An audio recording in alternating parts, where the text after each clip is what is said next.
आपने कहा मौलाना फजलुर रहमान नहीं मान रहे हैं और वाकई अभी तक यही खबरें हैं। आपको लगता है कि अब बिलावल भुट्टो जरदारी उनको मनाने गए हैं? सख्त जान क्या कहता है आपका? मौलाना फजलुर रहमान अब मान जाएंगे? और ये नून लीग की जो धड़े की बात हो रही है वो नहीं मान रहे, वो क्या है? और अयाज साहब का एक गिला है, मैं सवाल के साथ ही बता रही हूँ, आपने कहा था सख्त जान को, उन्होंने कहा था कि इधर अफ्तार के लिए भेज दें, लेकिन वो भी आपने नहीं भेजा। जी हाफिज साहब। कल इंशाअल्लाह अल्लाह जो है किसी वक्त मैं या परसों ईद मिलन ले लेंगे खान साहब से।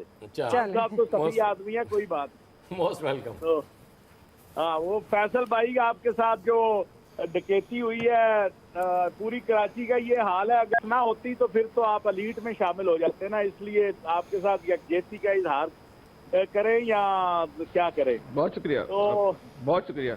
बस दुआओं की दरखास्त है सर। नहीं, अल्लाह ने जान बचा ली यार, वहाँ तो ये भी बड़ा मसला होता है कराची में। बहरहाल गुजारिश ये है जी कि मौलाना साहब को मनाने की कोशिश हो रही है। असल मसला है रवैये, तल्ख रवैये।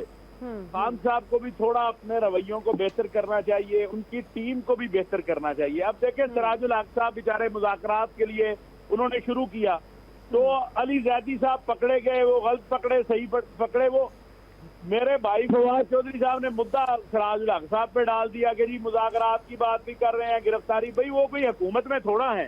थोड़ा सब्र तहम्मुल और सियासी सोच के साथ आगे बढ़ना होगा। कुछ ये मुमकिन नहीं है एक पार्टी कहे कि सारी जो है वो उनकी बात मान लें और सारे कहे कि वो एक पार्टी, तो दरमियाना रास्ता निकलेगा।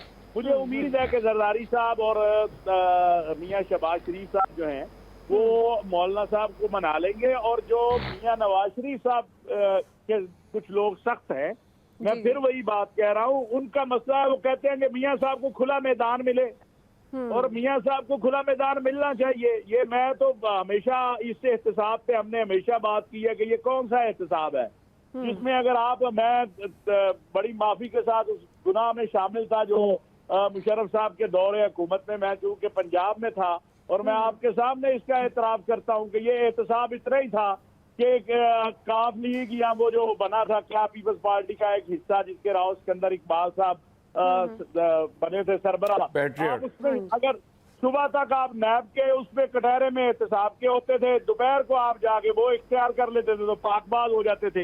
यही सैफुर रहमान साहब का एहतसाब था, यही आपका एहतसाब है।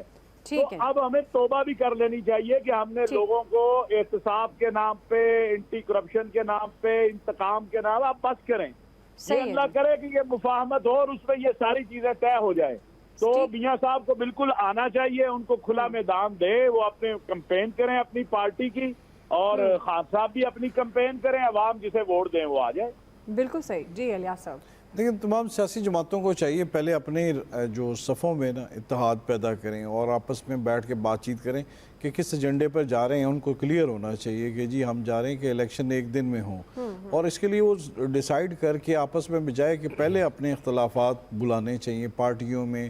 जैसे मौलाना फजलुर रहमान साहब को तो जरदारी साहब की बिल्कुल बातचीत होगी तो उनको मुज़ाहरे मना लेंगे, उनको ले आएंगे साथ में। अब ये है कि पीटीआई की जानिब से शाह महमूद कुरैशी साहब आते हैं।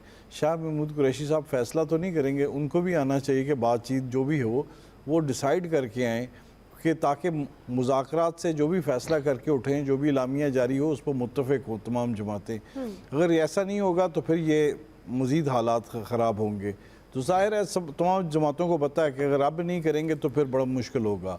तो इसलिए आपस में इत्तेहाद पैदा करने के लिए आपस में एक दूसरे पर जो तनकीद करना इन दिनों में कम कर देनी चाहिए, ताकि एक मसला सुलझता हुआ दिखाई दे रहा है, मुल्क के लिए ज़रूरी है। अगर आपस में बैठेंगे तो तभी मसला हल होता हुआ दिखाई जा रहा है। और गारंटी की इनको ज़रूरत नहीं, गारंटर कई बैठे हुए हैं जो इनको देख रहे हैं कि जो अब नहीं बात मानेगा तो उसके साथ फिर वो देख लेंगे। सुप्रीम कोर्ट ही करेगी सबसे ज़्यादा फ़ैसला। हम सुप्रीम कोर्ट ने कह दिया है कि नहीं तो फिर दूसरी राह हो तो है।